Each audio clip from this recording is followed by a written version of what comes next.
Last time on Reckless Attack. Agmar, the Red City, has a little something for everyone within its blood-red walls. For Selv, it has a kindred, though maybe not friendly, dragonborn. For Valeska, it means the start of the next chapter in her life and in her notebooks. For Gassorn, it has the warmth and familiarity of civilization, and also beef jerky. For Checkers, Agmar has 1,001 ways for him to get his webbed hands into mischief. Join us this week on Reckless Attack.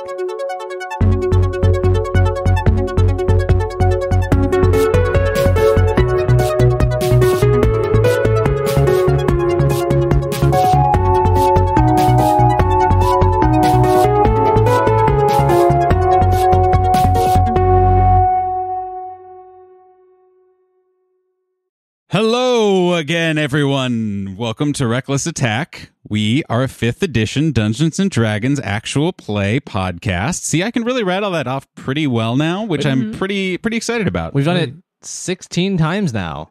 I would say we've done it 24 times because of the number of times I've had to repeat myself when I have messed it up, trying to either remember it or poorly read it from a Google document that we put together. A lot of those after the fact. Oh, that was a practice run. Yeah, exactly. Plus all of our secret bonus content that we have practiced this on. Yeah, so. exactly. But hey, I'm your dungeon master. My name is Nathan. And I am excited to once again be joined by all of my wonderful players here on the Reckless Attack Actual Play 5th Edition Dungeons & Dragons podcast. And we have had a fun last couple of episodes, a momentous last episode, like 45 seconds of the last episode. The party is in Agmar. We have done it. Hey, we're here. You have reached your guys' guild hall. You have met your office administrator, Berga Gavel, and you have been led into the map room of the Golden Tree Adventuring Guild. Since we leveled up last week, let's change things up just a bit for your guys' introductions. So as we all go around, please tell everyone a little bit about what you got for your level 3 level ups. If you, the listener, are interested in more, go visit our Patreon for our latest behind the screen episode, where we have the full half-hour session where we roll for HP, get into a little more detail about all the abilities, all the level up content that you crave. Or if you like the mystery and don't want the spoilers, we got you. Listen on. Hi, my name is David, and I play Gassorn Brightmane for my level 3 level up. I took a level of Warlock. I got 4 more HP, unfortunately. Again, we rolled. It went poorly. Yep. And I also got 2 new defensive abilities that I can use as a bonus action, along with spells and everything else. So that's me. Sweet. Hello, everyone. My name is Jonathan, and I play Checkers, the Grung Druid, and his trusty frog pal Mango, who now, as Checkers is a level 3 character with another level in Druid, Mango and Junior can finally leap onto the scene. Can finally exist, right, technically. Exactly. But not just figments of our imagination. Right, before this point, I didn't have the actual subclass ability, but now I do have the subclass ability, and I can do things with Mango and Junior, and it's great. And so chaos will truly begin. Oh, right, yeah. If you thought one frog was bad, now welcome to the full 3-stack frogs. You'll find our stack of frogs is quite operational. Exactly. How can they be croaking us if they don't know we're... Who's a trap? Hi, everybody. I'm Sophie. I play Valeska Carter, the human astral cleric of the Arcana domain with a 3rd level of cleric. Nothing really happens, except I finally get bonus actions because I can take spiritual weapon now. Yep, exactly. You got some second level spells. Second level That's spells. fun. Yeah, Yeah, second level there you go. spells. But great. nothing beyond that. But yeah, no.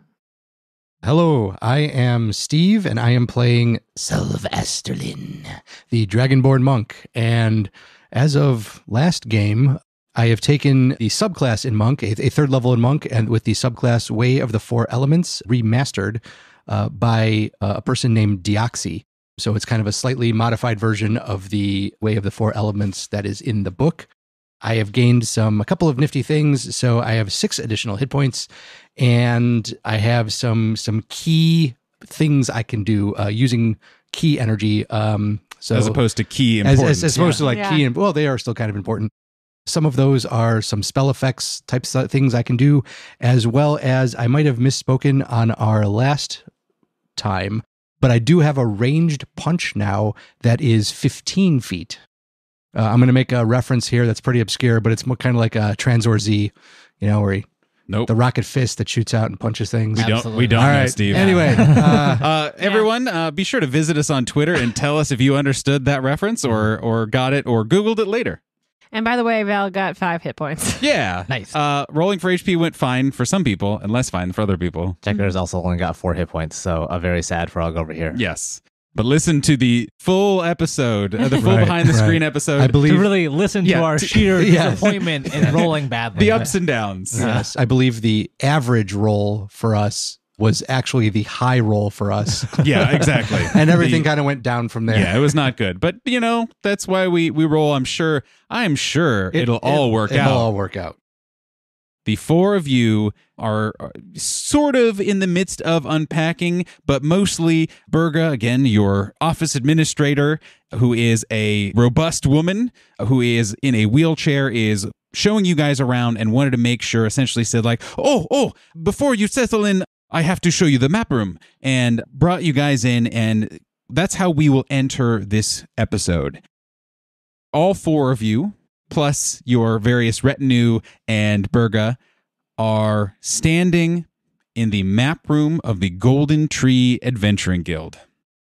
Along all the walls are bookshelves. Some of the shelves have been refilled. There are quite a few tomes that are clearly visible. There's maps, there's scrolls, there's parchment, what have you. In the middle of the room is a large map that you can see that seems to be a pretty exact copy or version of the same map that you guys got as you guys were traveling to Agmar, but it does also seem to have some amount of writing on it, perhaps. And behind it is a very fancy-looking desk, and on the floor in front of you is a beautifully inlaid Golden Tree Guild symbol, and it is shimmering in the interesting flashes of lights coming from the middle of the room where 2 orbs of bright light are rotating each other, reminiscent of the 2 sons of Rixia. I call dibs on this room.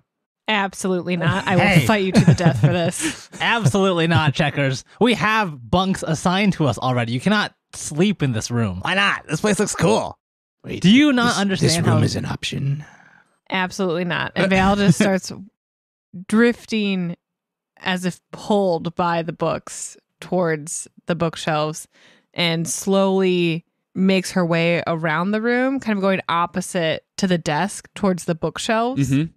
And is like examining the spines and seeing which ones are there and slowly circling around the room, probably while the rest of the party is like talking over. If you're going to call dibs, I'm going to call dibs first, Checkers. No, me first. I said it first. I walked in here first, Checkers. I'm tallest.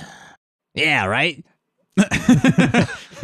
Real, if I can't have it, then also Gassorn can't have it kind of situation. He's got Tell us this there. tallest. I'm just saying. Val is fine to just be in her moment because Berga will stop this. Yes, I was going to say, well, yeah, you can have it if you would like to sleep here, but we have rooms furnished upstairs for you. I assure you it will probably be much more comfortable up there, but I suppose I don't know your accommodations. I only read your files and know what the guild told me about, but if you'd like, you can, I suppose. We'll settle this later. Val yells over her shoulder, "Nobody claims this room. It's all of ours." I think we were both descended from a bookworm. No.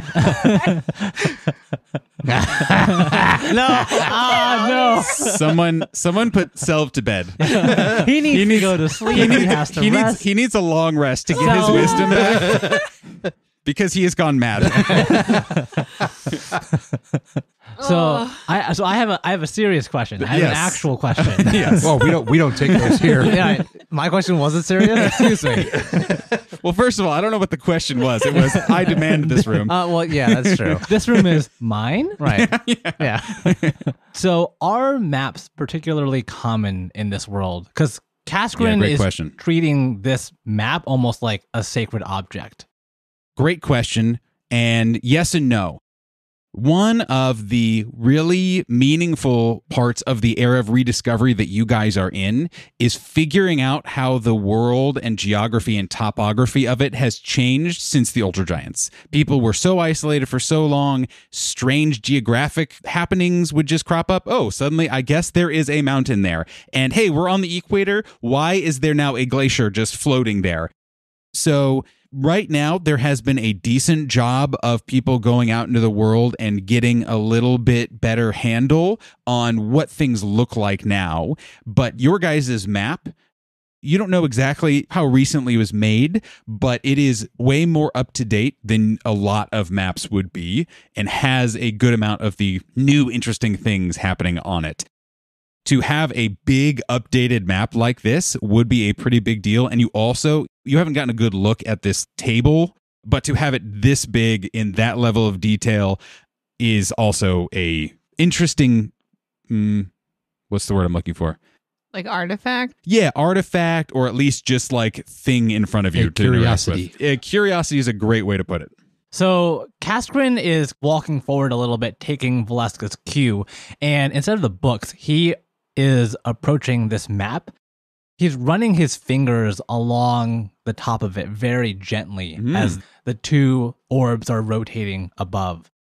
So he's looking actually for the number of corrections that are on the map. Oh, yeah. He can tell just by the lack of them how old this map is, because the ones that he's used to, have scribbles all over. They have mountain ranges erased or new hills added. And so the fact that this map doesn't have all of those is to him like a symbol of how precious it is. Yeah.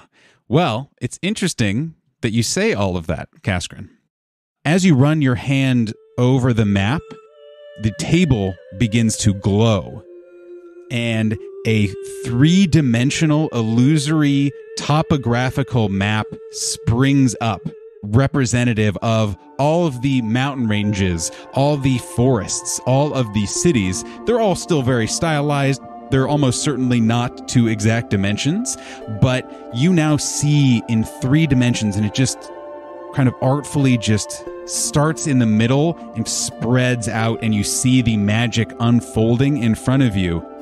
As you continue running your hand over it, the writing that you saw also on it appears in very bright, legible writing. And I have it here for you. Fuck yes. It is going to be a little bit different than the map you guys received, though the one that I give to you is the same one because, again, I didn't want to just remake the whole regional map. There is a lot of commentary in kind of this bright pink scrawl all over it. It has X's, it has labels, it has things circled. And Berga, as you are examining it and as this all activates, she comes up to you, Gassorn, and she says, yes, that is the last group's notes from what they had explored and what they had seen and what they had heard. It will hopefully be very valuable, and of course you can add your own. Self? Not that big, but close. And Selv points to the flying whale that is on the map. Gassorn turns around to look at where Selv is looking. It's like almost in a corner of the room where this whale is appearing, and he sees the bright pink text next to it. This is incredible, Berga. Val's turned around to observe this and stare in awe. We'll take a few minutes and continue her walk around the entire map room, probably drifting to the desk. Wow, Berga. The old guildmates went all over the place, didn't they? Yes and no. They had come from a lot of different places.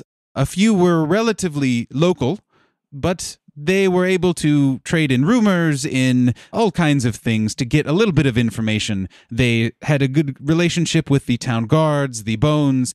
They were very aggressive about trying to find information as much as they could. But they were only really here for a handful of months. While they were busy, a lot of this is rumor, is things that they had heard from other people.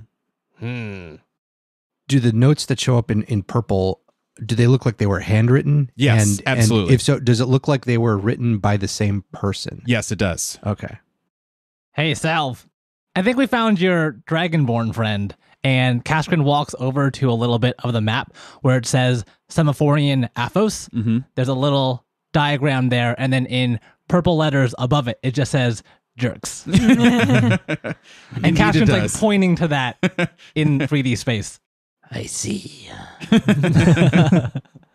Although they're apparently not that far from loot. And Selv will point to the mountains directly to the east of where the jerks are, where there's a note with an arrow pointing to the mountains that says loot ? Val slowly pulls out the chair of the desk and like sits down and starts stealing notepads, post-it notes. No, just getting acquainted. She's going to spend a lot of time here. Checkers would look jealously over at Val as she sits down, just like, I wanted that seat. Burga, can you actually tell us a little bit more about, I guess, who we're replacing? She nods at you. She has kind of a twinge of sadness, certainly of solemnity. And she says, yeah, of course I would. In fact, I have already pulled some of their public files and dossiers in case you would like to familiarize yourself with it. It might be easier for you to just look them over and then ask any questions that you might have. I knew them well for several months and I'm happy to trade stories and tell you all about them. That sounds like a good plan. May I give you another handout? Oh, no. Oh, boy. Those of you listening are really missing out. Yeah, We do right. have many handouts. I am handing all of you 4 personnel dossiers Jeez. from the previous members of the Golden Tree Adventuring Guild in the Agmar branch. Each of them is a different member, and Eliminate with extreme prejudice. Are we supposed to see this? Wow, I wonder what mine looks like. you could have asked to have seen it if you wanted to. It is kind of a part of like the intake where you wouldn't have sat down to do it, but this shouldn't be a surprise to you that they would have dossiers on everyone, because you know that even in here, Burga mentioned that she has your at least public dossiers to get ready for you. Could you guys go around and at least say the name and any interesting information that you may find about the people that you are replacing here in Agmar? Yeah. I have Catherine Ware, age 39, ancestry half-elf, preferred pronouns she, her. She was one of the high priestesses of the Dead Talkers, who took a commission in the Golden Tree to learn about and re-educate individuals on post-Ultra-Giant burial practices to prevent undeath. Also, of note, in a formal guild-notified relationship with fellow guildmate, Adutar. Mm-hmm. So I have Gabriella Pratton. She is 29 years old, ancestry elf, preferred pronouns she, her. So she joined the Golden Tree to re-educate the world on the importance of living in harmony with nature. And to Checker's great enjoyment, she has an intense aversion to shoes. Yes. And you would actually notice on the map with the commentary on it, there is a note that says Gabby's hometown with a frowny face next to some ruins on it. Oh, sad.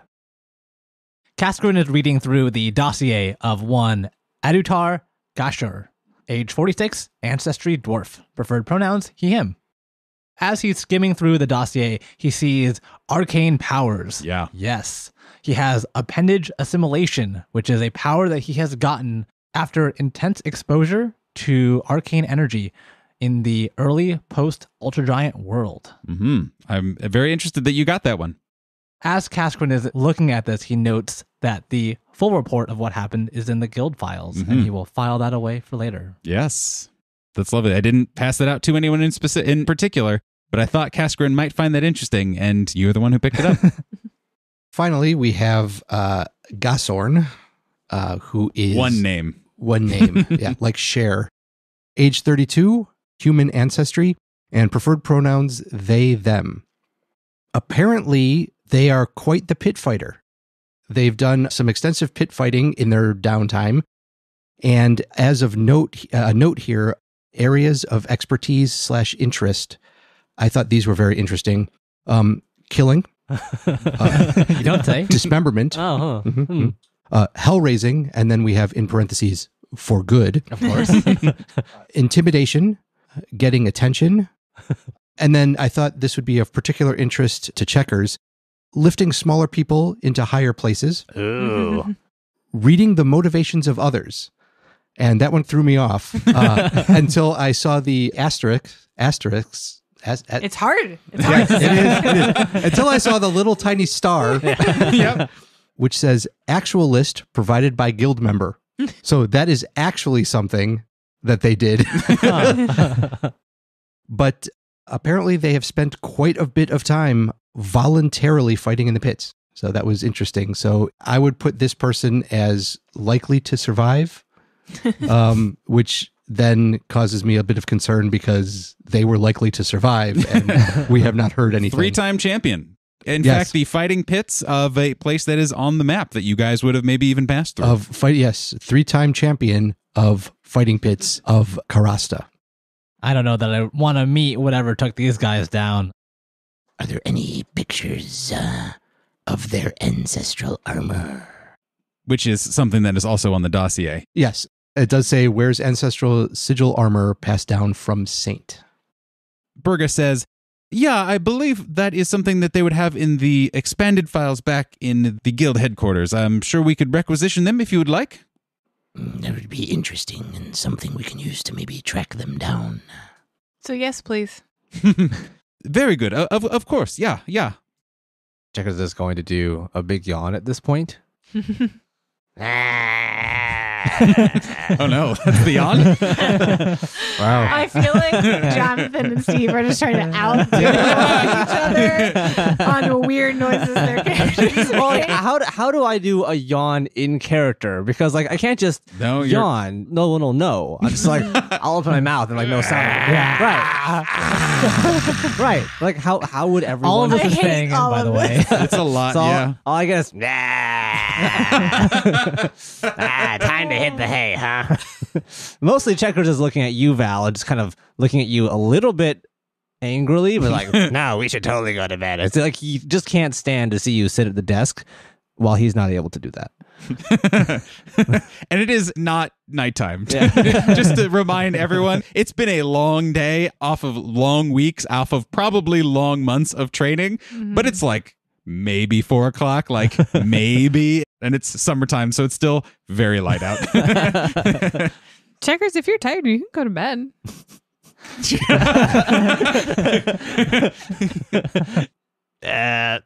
Well, Maybe we should check out some of the other rooms in the guild hall. See, I mean, A fully healed Selv would probably pick up on what Checkers is trying to do. But Selv with his current wisdom drain or damage, I don't know what exactly to call it, not so much.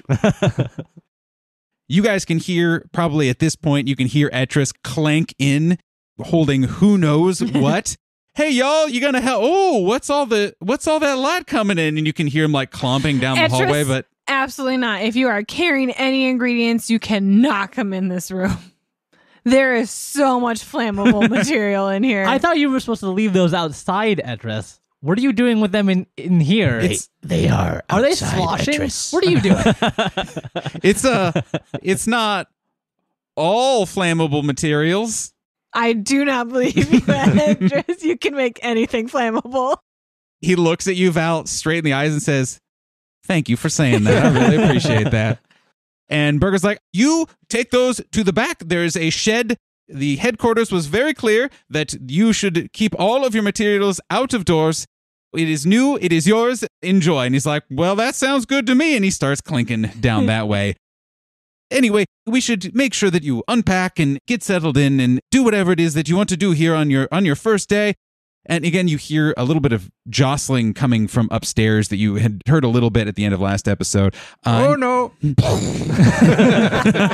Different location, but maybe you also hear that. And she says, "Here is the map room and the library out there. Of course, the reception area, yeah. And we have a conference room for meeting people or hosting. Upstairs, of course, we have your rooms, the living accommodations, a common room. There's a kitchen. There is a shrine in case anyone is interested in prayer or any offerings to saints or gods. Out back, there is potion shed, an outhouse, and lots of green area, that sort of thing. And under, she kind of looks at you guys, there is the vault of the guild. And I have not been in there in a little bit, so I don't know what all is in there, but that is also there.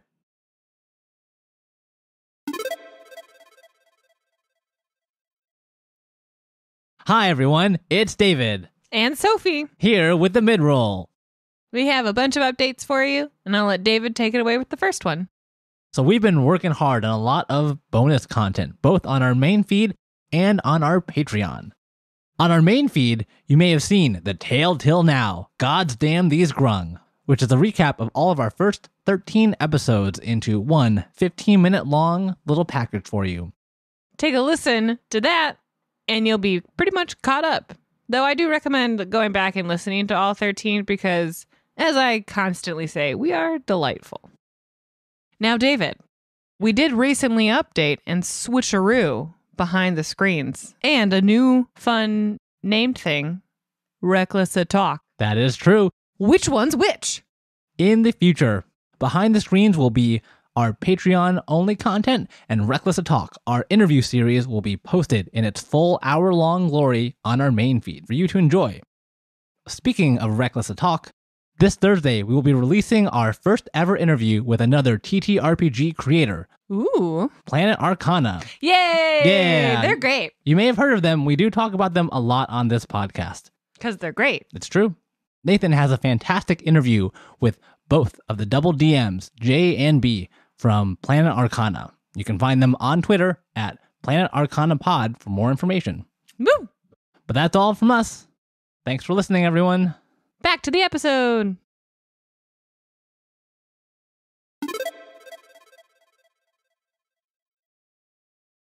I'm imagining as we're walking through this, in a farther off place in the guild hall, there is, of course, an armory. Yeah, absolutely. And a place for sparring. And I'm imagining it is a rather large rectangular room. There are armor stands, there are weapons and swords ready for use. Yep. But in the center of the armory is actually a large wooden platform that is filled with sand. Mhm. And Totally. it is like almost a Zen garden where there are rings that have been sort of raked into the sand, denoting specific locations from the epicenter. And in the very middle is actually a religious symbol that has been carved Cool. to Thixius, the patron saint of grappling. Cool. I love that we have a patron saint of grappling. That was literally when I said, like, I want to do Saints. That's literally what I imagined, is that there is some dude who's just so fucking excellent at grappling. They're Yeah. like, that dude must be a saint. And he's like, Yeah. I guess so. I guess the gods have blessed me with the ability to grapple very good. And like, And yes. so, And that's a real, everyone's like, yep, that's the saint of grappling. so it's like a combination sumo ring / Zen garden. Cool. Amazing. And I have one world building note and one question. So, world building note, you guys would know that this guild hall dates back to when Agmar was rebuilt. So, there is quite a lot of time where there was probably Golden Tree people, like adventurers, who were located out of here from centuries ago, maybe even. All of these little bits and baubles that survived any looting could be very old or they could be relatively new. And we'll see what you guys uncover and what we think is cool. The question that I had was, David, do you imagine these rings in the sand to be magical rings in the sand and therefore that reform after any sort of sparring? Or is it part of the practice to put all of it back together with rakes and with meditation and that sort of thing? Yeah.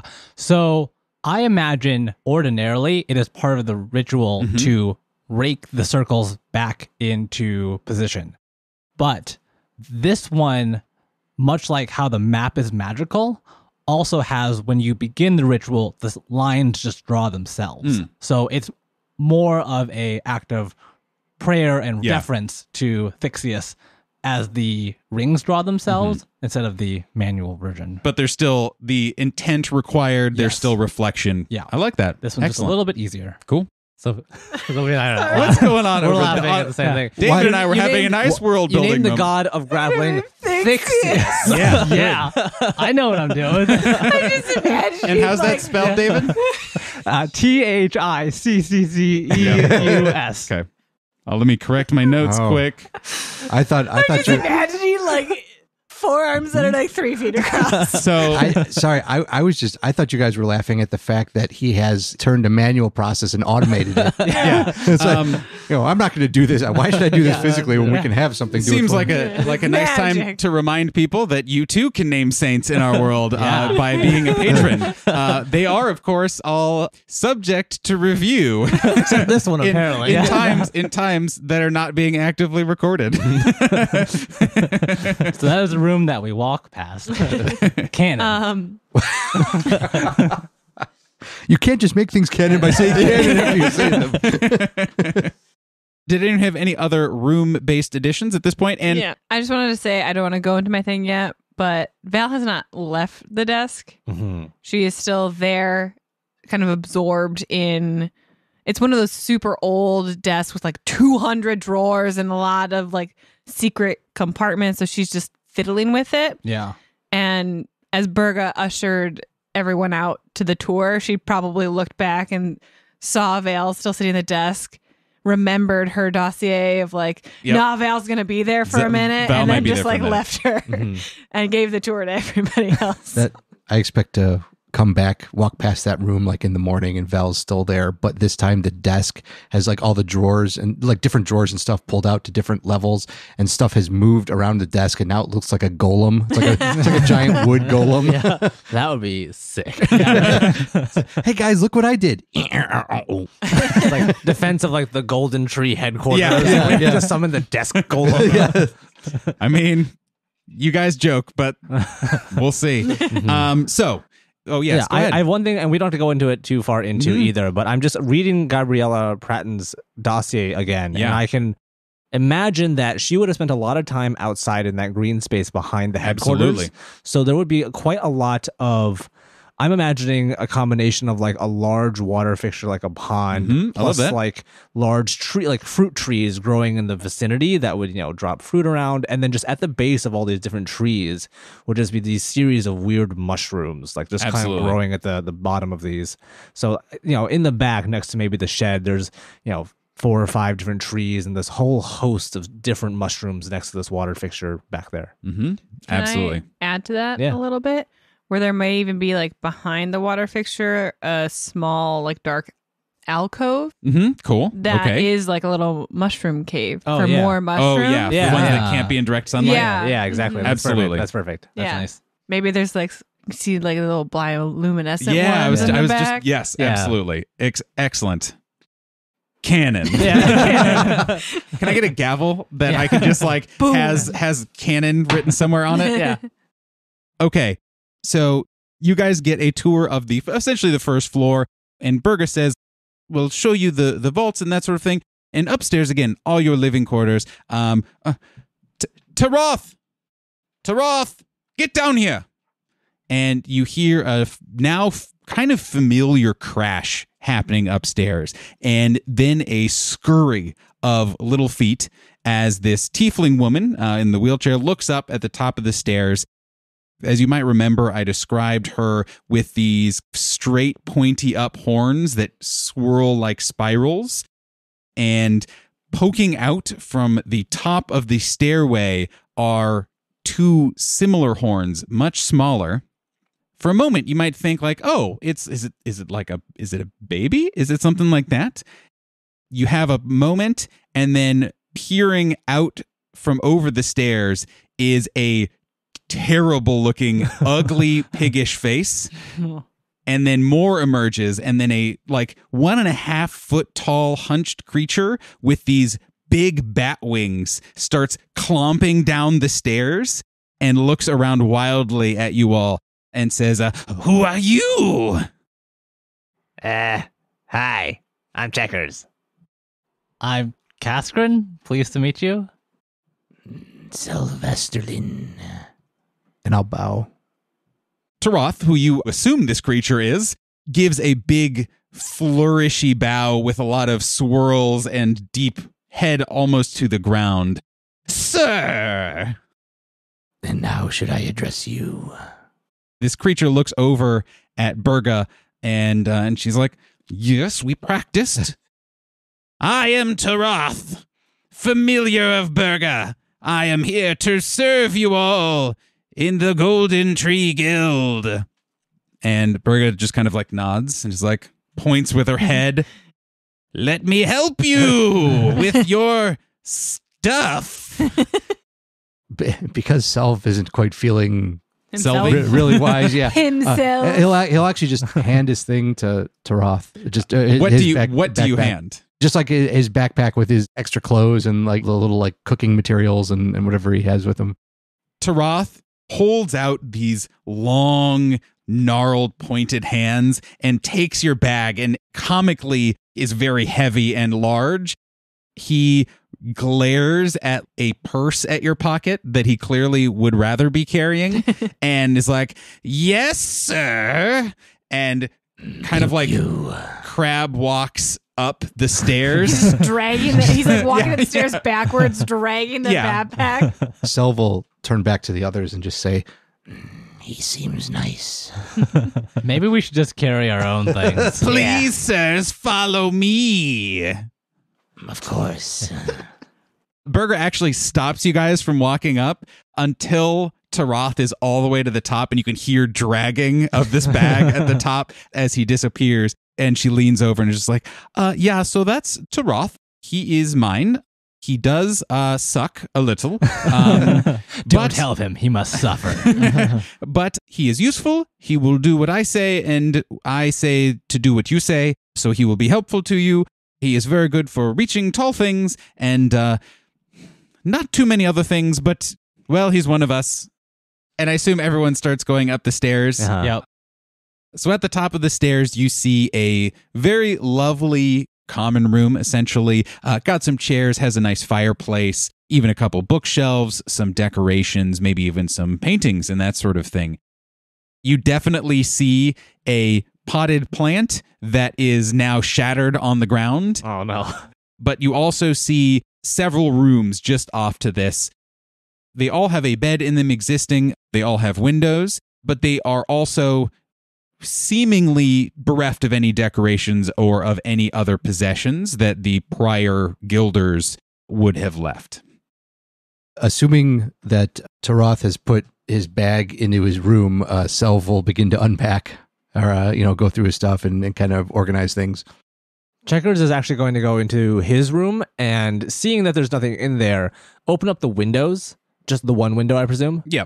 And he, Mango, and Juniors are actually going to go out the window and leap onto the roof, which is where they're going to try and they're claiming the roof as their domain. Okay, As excellent. their bedroom. The bedroom is just a vehicle to get to the roof. Yeah, and it is, you can leave your stuff there if you want. Yeah, but right. you don't need to be there or anything. It's Is it a flat roof or I was vaulted imagining roof? like there was a roof garden up there with some, Also could be true. some small edible plants and things, and just kind of like nicely laid out little path. Yeah, what would you like the roof to look like, Jonathan? I like Steve's idea of it being like a area where there's a lot of direct sunlight up there. Mhm. So taking the advantage to grow some nice things and have a little little garden, little Especially if path you sort of have thing. people that can create water. Right, yeah. Maybe not the whole thing is set up like that, but definitely a good chunk of it Yeah, is absolutely. actually garden. I assume you climb up just wanting to be an agent of chaos and be like, I live on the roof now. pretty much. Yeah, pretty much. It's like, hey. But what you find Yeah, is it's actually quite nice. a really lovely little garden. I'll say it probably is a little bit more garden-y than what you found downstairs, Sure. where the downstairs one was like a nice, I was going to say water feature, mushroom feature, Yeah.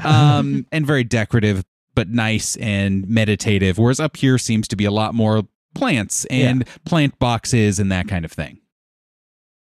Well, this is nice. He was not expecting this when he got here. He was just expecting like a flat roof with nothing on it. It's like, oh well, I'm pleasantly surprised. Are you guys spending time and again, Etris is moving stuff in, Burga's helping. I assume you guys are probably helping move whatever stuff you guys came with. But how much are you guys wanting to unpack? Unless somebody comes and gets Val. She is at that desk. And she Okay. has her backpack with her and she is fiddling. She is making herself at home. And I'm imagining checkers would probably spend part of the day just like every so often checking in on the map room and just like peeking in the door quietly to see if Val is still in there. And every time that she is still in there, he'll just be like, And I'll also say I kind of imagine the map room as having no windows. Just kind of almost a layer. Mhm. It's a bit of a loaded word. It's almost like but- a fantasy study. Yeah, exactly. almost. Exactly. Well, yeah, and no windows, so there'd be no sunlight fading any of the maps or any of the documents. Exactly. Yeah, And you could gotta have protect the books. And you could have secretive meetings there or that sort of thing. But so checkers, you would only be able to go past or by or whatever that one doorway over and over. And Yeah, that would be pretty the much. only way you could tell. I spend a significant amount of time doing that. And every time I realize that Val is still in there and checkers can't go in and sit down, just immense Is irritation. one moment more of pain. Right, yeah. It's like, Gassorn would actually, so he's washed up a bit, he's gotten relaxed, and he walks by the map room just as you are like peeking around the corner, and he just hears you muttering to yourself, like, that's my desk, my chair. What you still doing? It's been hours, come on. And like as checkers leaves, Gassorn will actually go into the map room to check on Val. Val, you've been here for hours. Are you okay? Oh, I'm fine. Sophie the player just put her hands down just like lovingly Right. onto the table we're all playing as and was started caressing her journal. Yeah. truly just like I'm fine. was embodying Right. Val, the actual real human asterisk cleric. And Gassorn gets a little bit closer.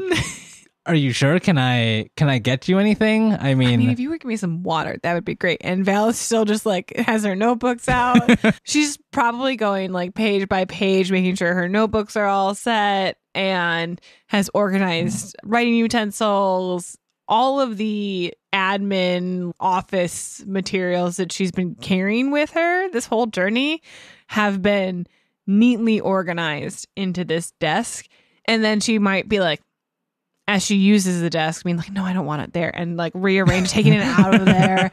And like, as she does that, finds a different drawer. It's like, oh, well, that's brilliant. And like, she will probably be like, yes, this is a good desk. And just like muttering, as Checkers is muttering to himself that he's mad Val's in the desk. Val is muttering to herself like, fuck yes. Two opposite ends of the Yes, same right. madness. This is the desk. Gassorn's wearing the equivalent of like an undershirt. Like he's just been like cleaning and everything all day. And, you know, and then he'll like, I love that. oh, all right. And, get some water and then leaves Val alone. Which is, it strikes me as very interesting that Val always strikes me as an individual who'd be like, of course, I'm there to help, unload, that kind of stuff. But like, she is so engrossed by this moment and this turning point in what might be her entire life, setting up this desk that she's like, I don't care. This is what I must do right now. This is too important to Val, who has probably never had like a dedicated workspace this nice. This opulent's not the right word because I feel like this desk is still very efficient's not the right word. It's like very practical. Very yeah, practical. practical is good. And Cass, you definitely get the sense of like, this is a very old, well-built, sturdy desk. And yeah, if you were to go around to other parts, you'd see that there's a lot of drawers and cabinets and things that fold out in ways that are interesting, not strange, but are unexpected. And it just seemed to be like a whole thing. Yeah, like he doesn't quite get why Valeska is so enamored with this desk. Yeah, So it's a he's like desk. looking around trying to figure it out. And to him, it's like, it's a desk. It remains a desk. Yeah. After Val just has been fiddling and like drawers are opening or drawers are opened, have been closed, have been like, stuff has been rearranged. Cass comes in and just says, Val, there's a bald guy here with a bunch of pins coming out of his head. He says you summoned him for something. So what I'd be interested in is, especially for those of you who are not living on rooftops or living at a desk, as you are unpacking, what does your room look like? Selv is more or less growing up in a monastery, he's more or less a minimalist. He doesn't have a whole bunch of stuff. So he has everyday clothes, his gi, and then his like fancy dress up gi. And then there's a handful of other odds and ends, like small little personal items that he might have kind of spread out either on a dresser or and there'd be or on the dressers and windowsill, tables and that kind of stuff for you as well. And then, but everything is left pretty practical. So whatever he needs is like when he gets up in the morning, whatever his order of getting ready in the morning, like stuff is in that order going from the bed to the door, or where it needs to be in order for him to get to it. I like that, easily. where he kind of has a true routine in the morning that he just like goes up and has like a checklist that he's going exactly through. So he kind of goes through, he's like, okay, I put this on, this part goes on first, this part goes on second, so that's the order they're in, whatever he needs to do. And it's all very, but the walls for the most part stay pretty bare. I imagine there's probably some kind of fur or rug or something in the room that was put in there for him.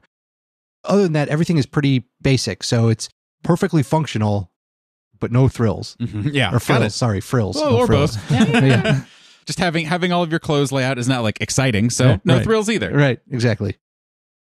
Gassorn's been unpacking, and after a while, his room is actually just looking, it's like just pretty comfortable and homey. There's like some baubles, it's clean, he's kind of got everything put away. But at the very end of it, he takes a last item from his bag, and it is wrapped in this almost wax paper. Mm-hmm. It's like this maybe 1 cubic foot package. Mm-hmm. And he gingerly opens it, breaking the seal of Rakma that is on it. Inside is something that he bought for himself in Rakma before they left. And he pulls out these incredibly high quality bed sheets. They're just like 800 thread count bed sheets. 1 million thread lovingly count. That were woven from skilled artisans in Rakma. And he lovingly lays out these sheets onto his bed and just settles in, and it's just like, yeah.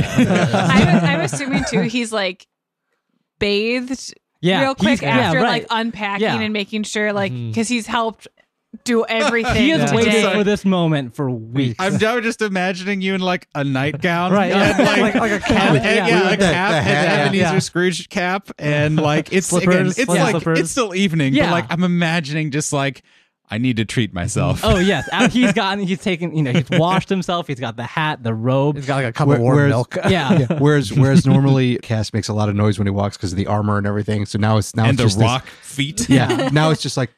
He's just got like enormous slippers on, and it's like 6 p.m. It's not even that late, but it's been a long couple months. It's been a long couple months, and he's just letting himself enjoy these wonderful bed sheets.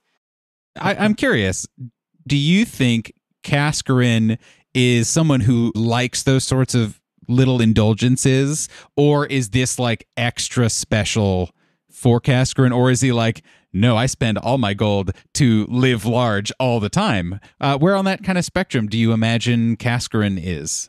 I think this is closer to extra special, but it's because he normally enjoys the little indulgences. Mm-hmm. A lot of his life has been spent walking around on patrol, and so this was something just a little bit above and beyond since they were going for a long journey.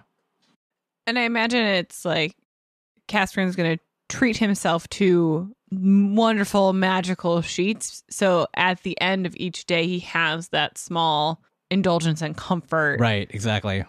Okay. Yeah.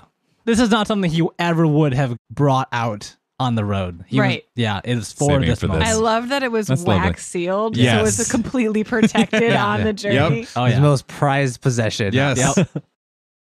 I'm imagining, so up on the rooftop where all these little planters are, and it was a fairly well-kept garden during the time that the old guildmates were here. Mm-hmm. But since then, Burga hasn't really been able to take care of this, and it's grown. At best, they hired someone to do it, or worse yet, Taroth how to do Just it. Yeah, right. You So, don't like- know, but So like maybe it's still more or less intact, but very overgrown, and maybe a few of the planters have shattered already.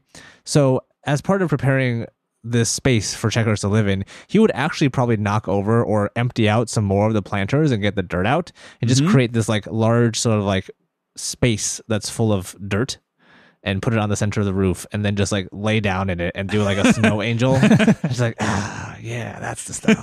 that's what I like. Yeah, yeah. Mhm. Fucking weirdos. And Mango's just gonna like roll around in it for a little bit. It's like, yep, You this just is gotta why. feel that dirt squishing between your like, webbed just, toes. Just squeeze the dirt in between his toes. So I have a question actually. How is this dirt different from like normal dirt? Like how is this is just how he sleeps or how he relaxes? What's with the dirt? Yeah. I was gonna say, I haven't thought that far yeah, ahead. it's huh? not so much that it's special. It's just so much that this is how he would prefer to sleep. If not in a tree, then up here in the dirt. It's just like this is comfortable. Yeah, it's like like- he's just making it comfortable. Yeah, for himself. It was supporting all of those plants, so it must be really good dirt. Yeah, it's and so therefore it's got to be comfortable. right. It's like nice soft dirt. One other thing Selv is going to do is take a bath of some kind, and hopefully there's bathing areas in there, or a place where you can heat up water. And How about this?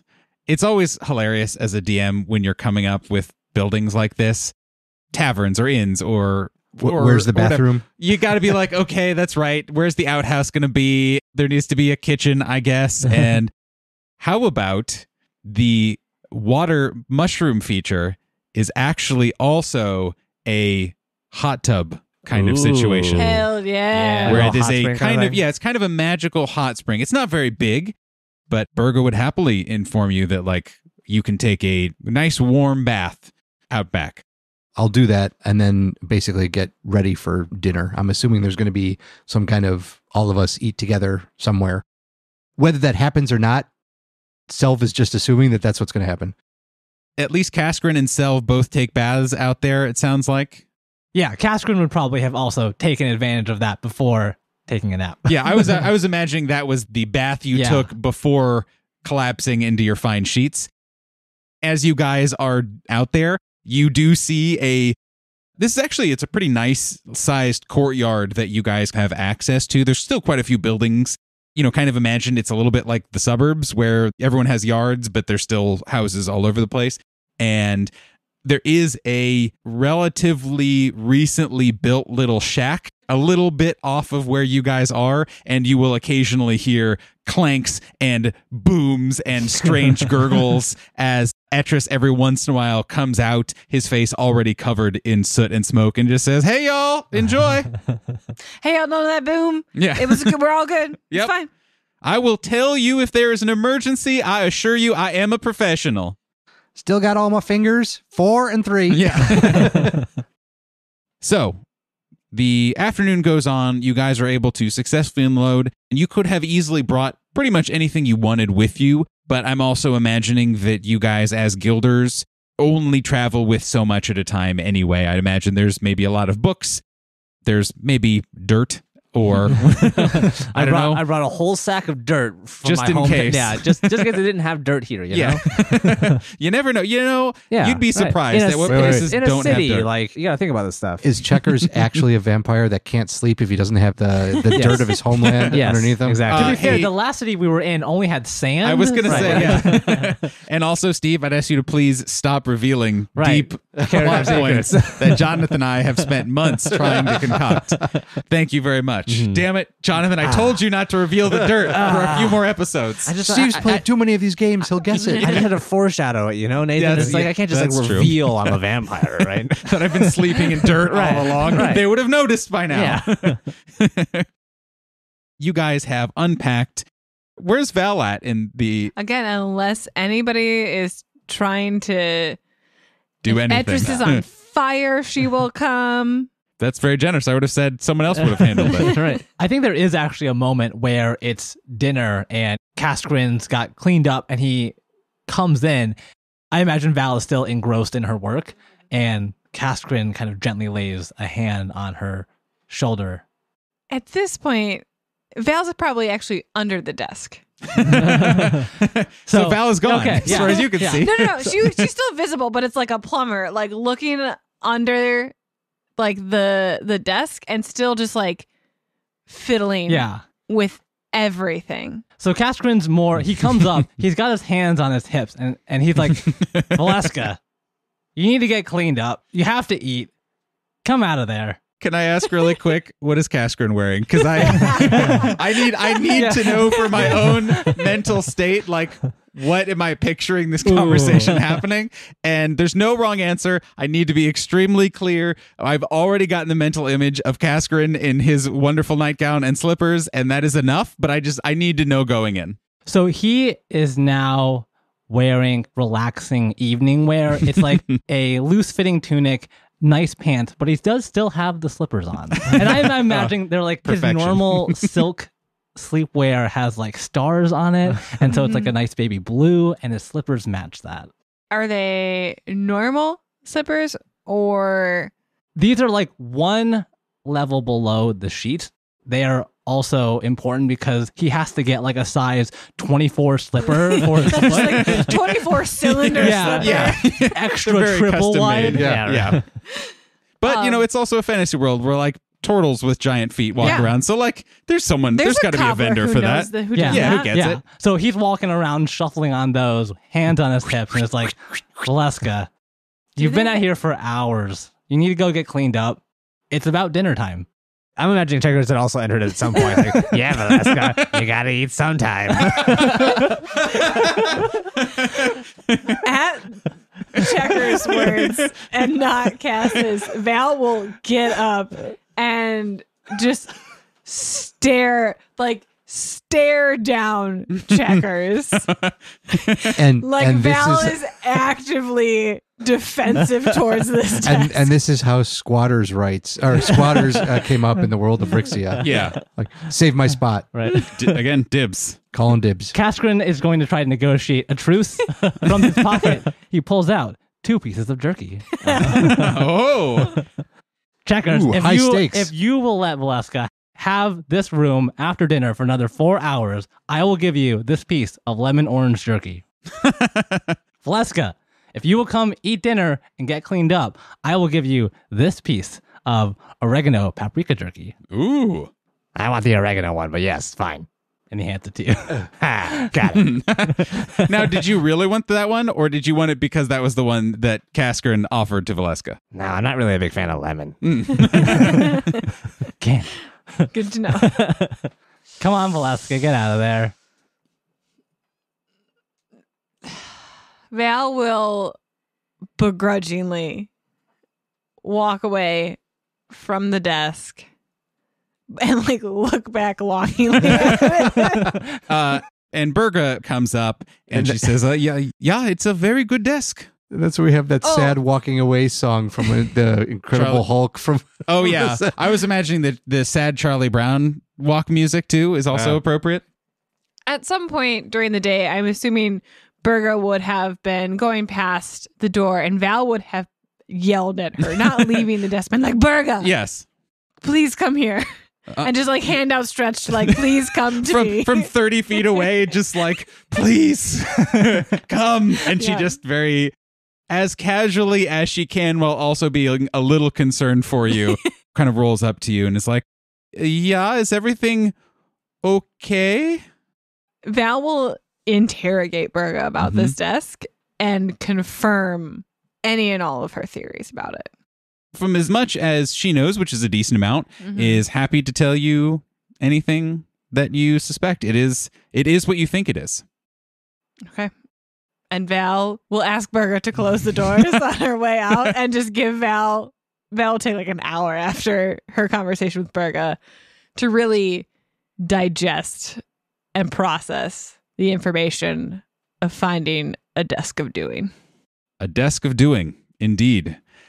Now, Sophie. I'm so happy. Just can't even handle it. So, as we said earlier, I don't know, David, have you been clued in on I have. This- I have not. No. I have not even told my husband. Good. that I appreciate that, Sophie, because this was for us. Yeah. And now it is for everyone. I told David. I was like, Nathan and I have made a thing, and So I love it. Unfortunately, it no longer works because it's done. its work is never done. That's actually its slogan. It's described on the desk. in fancy cursive. So Sophie and or Val, you can decide how much you are divulging to the rest of the in-game party and when you are doing so. But for those around the table and for those listening, can you please Tell me it transforms into a golem. well, It could. We not don't yet. know. it's a complicated It's a work in progress. well, no. It's a complicated we'll get to it. Yeah. Okay. Sophie, please unleash our madness upon everyone else. Yes. So, the desk of doing. I'm so happy. Just Sophie and I are just here like hunchbacks, giggling over our microphones. In ages past, great arcane craftsmen labored their whole lives to create the ultimate melding of engineering, craft, and magic prowess. One such worker, a world-class carpenter and tinkerer and passable magician from the other side of the world. Centuries ago, she was commissioned by an arch-president to craft what all office workers and presidents crave, the ultimate workstation. Years of work went by. Many say the desk creator, Officer Maxine Staples, went mad in the making of what she believed would be her greatest and most consequential work. Still, years later, she stood in front of the arch-president, ununveiled. The desk of doing. Those in the cabinet room that day claimed the original design contained an impossible number of kaleidoscopic drawers and cabinets, a space and time-bending amount of tabletop space, and an almost uncomfortable amount of comfort.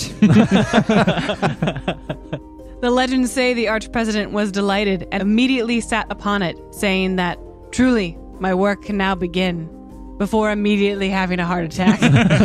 Oh, no. The craftsman was dragged away laughing and weeping madly and never heard from again. The original has been allegedly lost to the ages, but the surviving apprentices went on to use parts of the base designs, or those they could decipher, to create 144 desks of doing, 12 by 12 for good luck, and to ward against any potentially lingering dangerous effects. Each desk has their own abilities and quirks, though Arcano carpenters that worked on them insist the differences weren't intentional. These desks were prized by statesmen, scholars, power brokers for generations, adding to both status and overall productivity. The desk of the Golden Tree Adventuring Guild has a few obvious uses. A writing tablet that creates a one-for-one copy of what is being written on it if there's parchment placed underneath it. A fold-out chessboard. There's a switch on the side that seemingly allows the desk to play against you. Oh, wow. Ooh. Ah. A posture-correcting chair. A never-empty inkwell. And that's all you get to know for now. Sophie and I, over the course of maybe 3 just madness-fueled days, traded ideas and messages to each other. And a lot of YouTube videos about antique A desks. lot of YouTube videos about antique desks and all the hidden cabinetry therein. And once we had put together some of the obvious types of uses that anyone would be able to sit down and figure out, like, oh, well, this ink doesn't run out. doesn't run out. And that sort of thing. We also have a few that we've come up with that after spending several hours testing, you'd be able to figure out. And Nathan, the DM, has a few other options that over the course of however much extra use, however much levels of bureaucracy you gain, you will be able to also know. I have also statted this out, and I will be releasing it for public consumption later on. Nice. It is now dinner time. You have now managed to get Valeska away from the Golden Tree's desk of doing. Truly a magnificent bit of craftsmanship. As she walks out of the map room, she just takes a bite of jerky. It's like, I like the lemon one. Burger calls for Taroth to come down and watch the door. Yes, sir, yes. And plops down on the front desk there. Burger says, let me take you out to dinner. There is a lovely establishment just a few doors down. It is actually open almost all day. It is called Torts and Ports, and I think you will love it. Come, follow me. You guys all exit the door into the sun-setting Agmar streets and head down as a group, as the Golden Tree Adventuring Guild here in Agmar for the first time, off to dinner. And that is where we will pick up next week. Thanks for playing, everybody. Yeah. See you then. Bye. Home remodeling. Yeah.